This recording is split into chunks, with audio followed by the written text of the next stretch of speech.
कान में बाली, होठ में लाली, कान में बाली, कैसे न जीवन की लिख दो कि डीजे वाला छोरा अनहरिया में टीप दो कि डीजे वाला छोरा अनहरिया में टीप दो।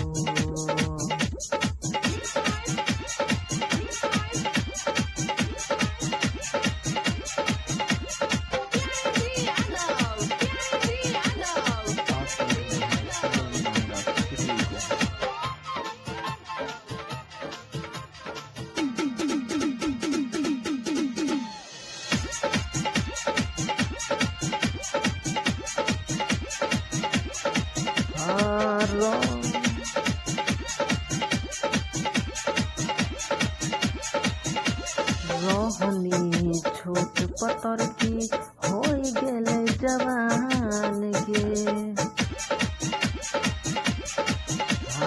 पिन के टाइट छोट कपड़ा ले बही का तू जान गे।